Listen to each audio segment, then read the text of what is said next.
It seems to be the case. Thank you so much and good evening, ladies and gentlemen, dear friends. It's both a pleasure and an honor to moderate this first panel of this evening's session.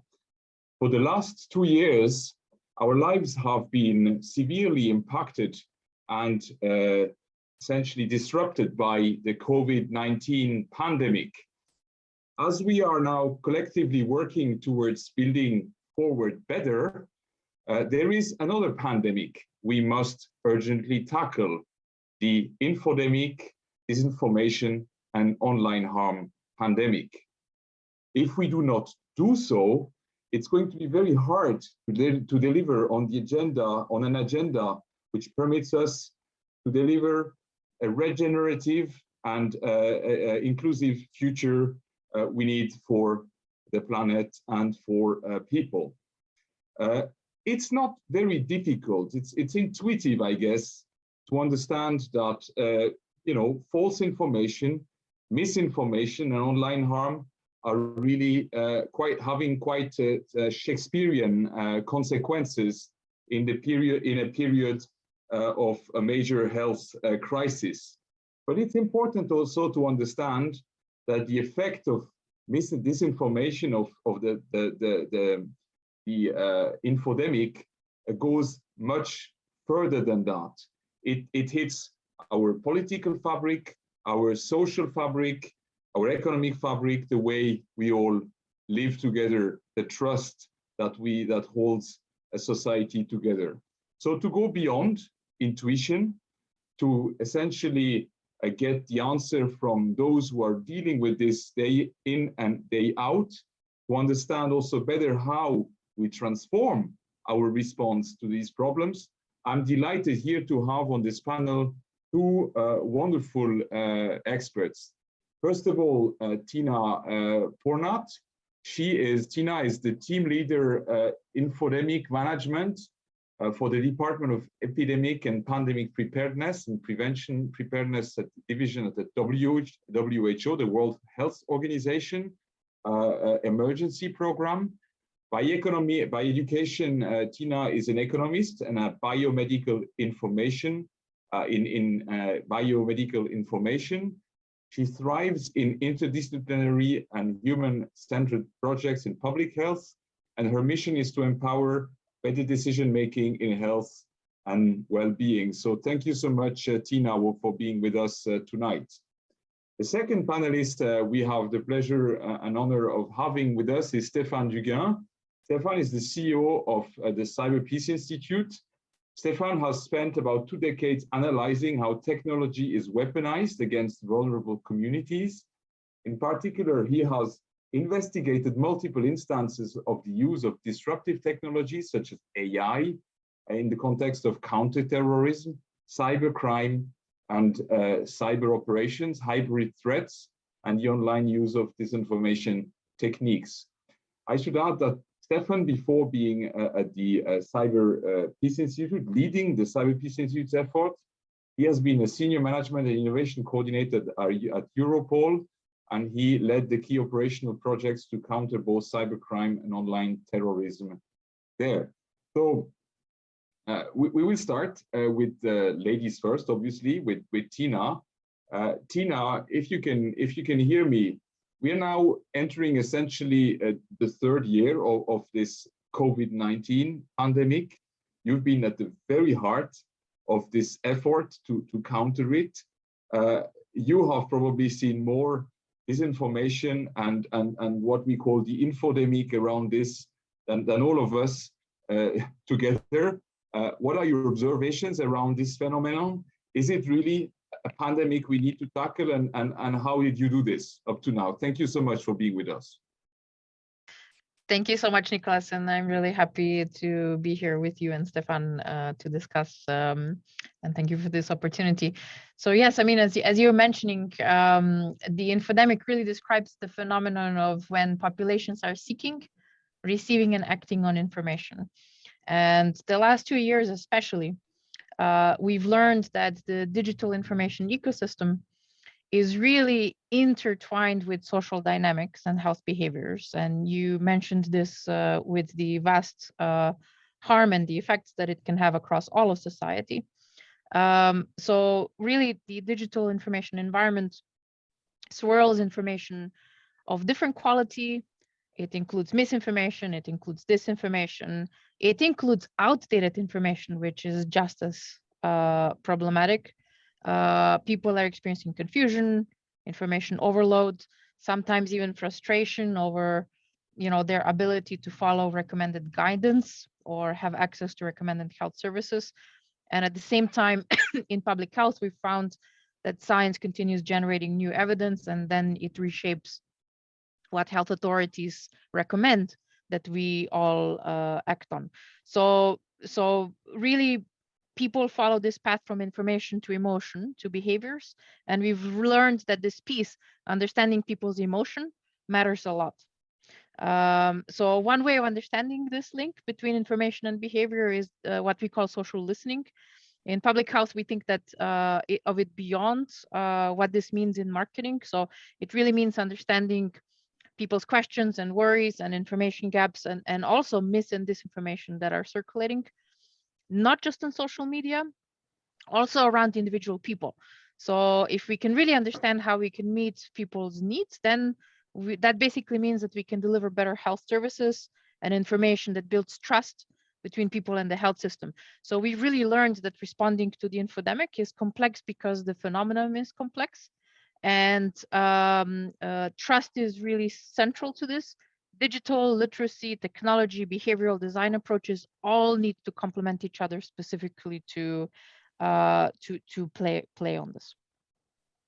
Thank you so much, Tina. I think your insistence on the importance of understanding the emotional reality behind our behavior is absolutely fundamental. One of the GCSP fellow has just published a book, Emotional Amoral Egoism, highlighting how important it is to understand this emotional drive so that we can build essentially better decisions and better institutions to tackle those issues, but also to understand where people's reactions come from. We will come back to you, Tina, but let me just quickly get Stefan into this loop. Stefan, to stay for a second with health, infodemic obviously represents a very profitable opportunity for cyber criminals. They are exploiting the chaotic nature of the virus, the disruption that the virus has created in our society, the move that we all had to do online. How do you see the consequences this infodemic, this disinformation and online harm pandemic has had on society? What's the CPI? What's your observation on this? Thank you so much for being with us tonight. Thank you, Nicolas, for having me, and it's a pleasure to share the panel with Tina. We talked about this sadly in other format and since the beginning of the pandemic. Now the question is spot on. It's also to understand the mechanics of the mechanics by which cyber criminal over decades demonstrated their capacity to make the best out of a crisis. That it boils down to this. And a healthcare crisis for cyber criminals, and in fact state actors, for anyone that wants to manipulate the system in order to generate attacks, is quite of a good news. We saw that with the Ebola outbreak before. We saw it in even with AIDS at the time. I mean, one of the first ransomware, it's been forgotten since then, but was in fact deployed in a conference where people were discussing about how to fight AIDS. So it's interesting to go back to history. What is happening is you have a situation of crisis, which is leading to a surge of fear, uncertainty, emotion. Tina said this very, very well. And all of that gives to criminals, attackers, the best of an approach to manipulate cognition. It's easier to manipulate your cognition when you're not thinking straight and when you're in a crisis mode.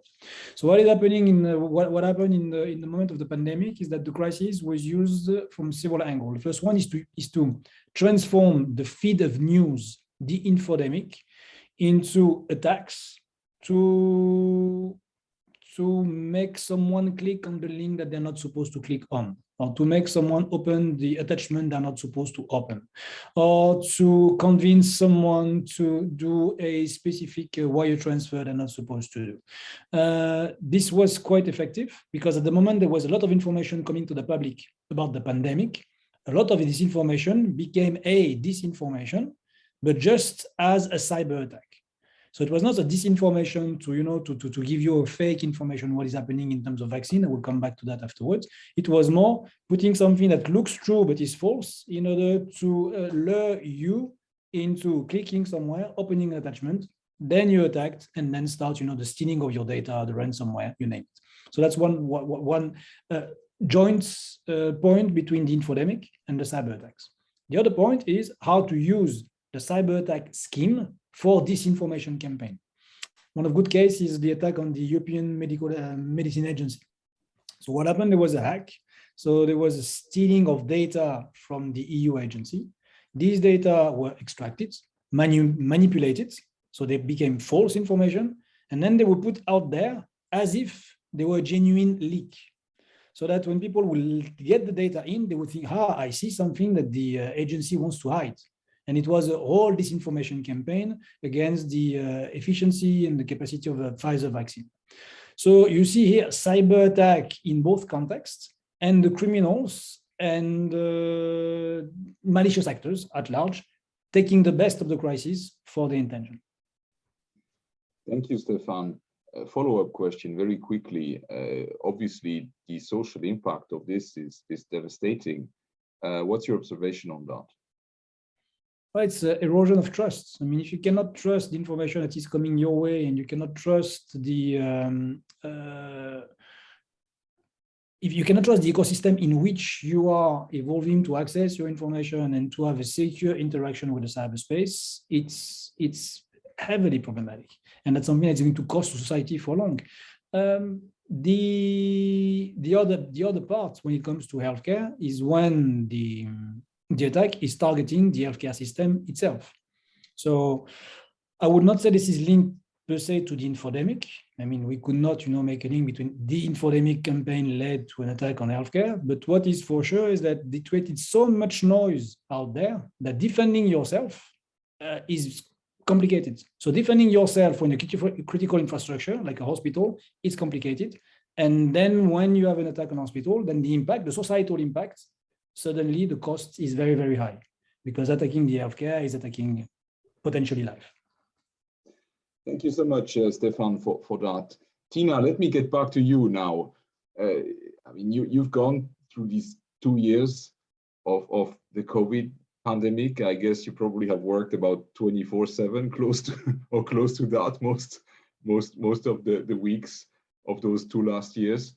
What are the lessons learned? I mean, we are now moving into a phase where we clearly are getting out, hopefully, out of the most sort of stringent part of the crisis, and we need to start really learning, preparing for the next sort of stage. What can we do to prevent this to happen again? Be more resilient. What are the lessons learned, and is there, according to you, a recipe to be cooked to create those more resilient societies we all need? What's your take on that from the heart of the World Health Organization? Thank you so much. Yeah, thank you. It's a good question. It was actually interesting to listen to the pitches earlier, because I think that's a part of the solution, and innovation and entrepreneurship is actually part of the solution. So I would say that what we've learned is that we need to take into account the designed environment. So the information ecosystem in which we all live. I mean, that's kind of self-evident, but actually it is definitely a new way of thinking in public health. So we've learned that the issue isn't just the information that is circulating around us. It's actually, we really need to think about what of this information actually gets into people's personal feeds, on apps or in searches, what information they actually receive, also through their friends and family and the communities that they're a part of. And that's all linked to what Stefan said, actually. And just to mention a little bit about the trust. Just last week, there was a study that was published in The Lancet, one of the premier public health journals, that looked at what is the prediction or what is the connection between how a country performed with COVID-19 outcomes and a variety of other topics. And literally the only predictor of COVID-19 successful response was people's trust in government and trust in other people. No other predictors were determined. So really, this is an essential thing that we as a society, not just as a health system, but we as a society really need to think through. And the way that I like to put it is that we need to be three things at least. We need to be better firefighters, better fire marshals, and better fireproofers. So let me explain. So the firefighters, that means responders. And right now, when you look at the health response, this really requires us to get better at producing quick, accurate, attractive, attention-grabbing, highly engaging health information that is at least as convincing as what is being produced by those that are peddling disinformation. And currently, we're not even doing using a garden hose. Like the private sector and those that are disseminating disinformation are using like power hoses. And we really don't compete very well just with the basics. Now, when we firefight in some areas, we also need to fire marshal everywhere else so that we prepare for emergencies. And what's really clear is that the basic infodemic safety precautions are not in place.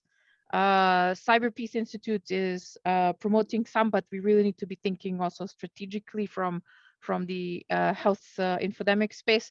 And what we really do need to invest is more into systems and structural changes within the health system, within the society, and also within the information ecosystem. So for example, at the moment, none of the systems that might detect infodemic signals are integrated or aligned to allow for integrated analysis of varied data sources so that the health system and health authorities could use it. And then the third point is you can have a city that has the best firefighters, the best vigilant fire marshals, but if every building is made entirely out of paper, everything will eventually still burn down. So in the same way, we need to really be thinking about the communities that are most vulnerable to the infodemic spread. Those are the ones where questions, concerns, emotions, needs don't get addressed. So some of these can be responded to through the health system, but others might be responded from other parts of the government or even society. And we need to understand this. We need to address people's concerns through multiple sectors of government across society. And I think this I think of it as fireproofing, because it emphasizes prevention of harm from infodemic. So we really need to think through responding, preparing, and preventing the harm from infodemics, and building resilience and responsiveness both of individuals and also the health system. So I'm really glad to listen to this discussion, because trust building and maintaining it is really part of this thinking. Ina, thank you so much for that. That was incredibly inspirational. We need better firefighters, better fire marshals, and better fire proofers. So that's going to remain in my vocabulary now, and I'm sure in everybody's vocabulary here. But that was really, really excellent.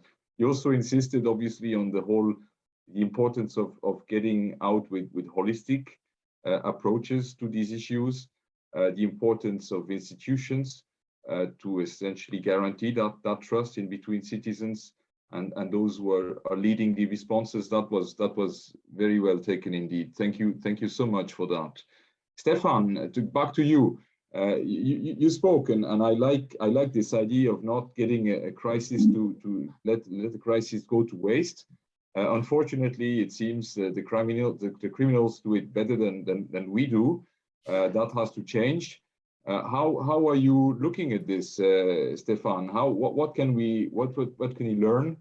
How can we address this to become better in the future? What can the CPI do to essentially step up our own responses to get us all inspired to respond better, not just in terms of health, but in terms of the rest of all of the issues we need to look into when it comes to infodemic, the disinformation and online harm pandemic. Thank you so much.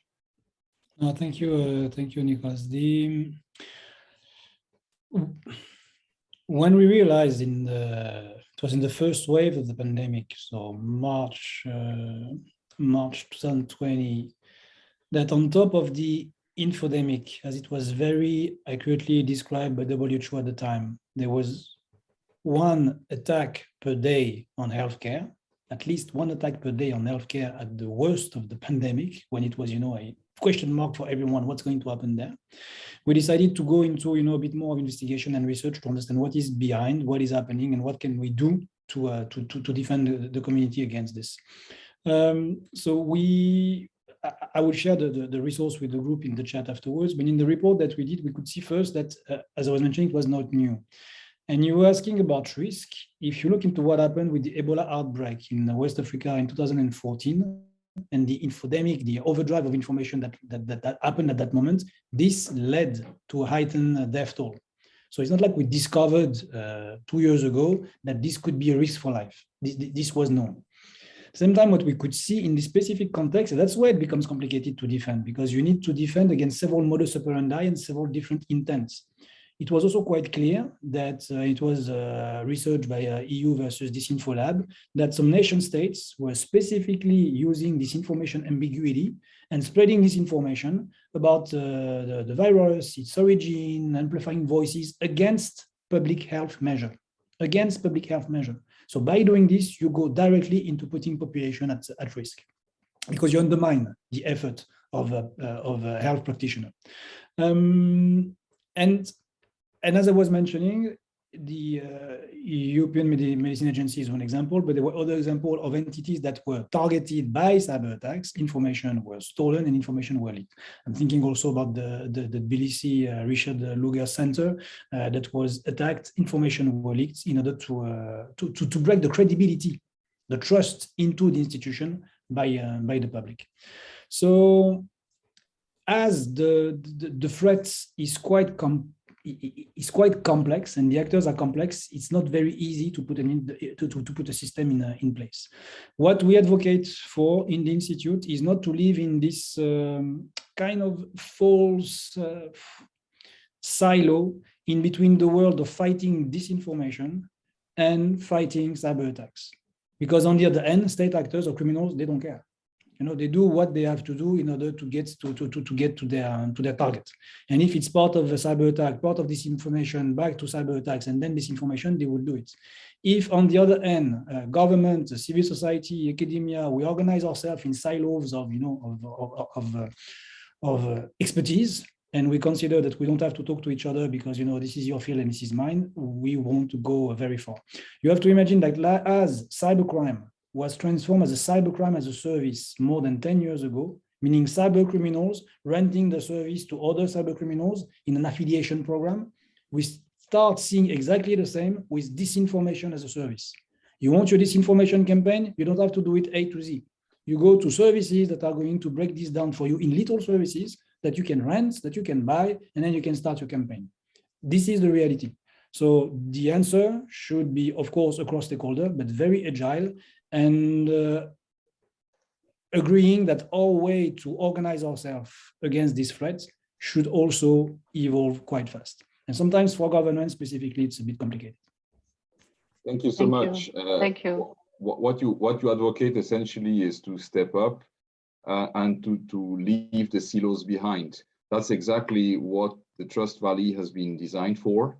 This is the idea to bring global governance, startups, established industries, academia, and governments together to think and act together. I don't think I can go much further than that outside of thanking you both, Thank you. Tina and Stefan, so much for your insights.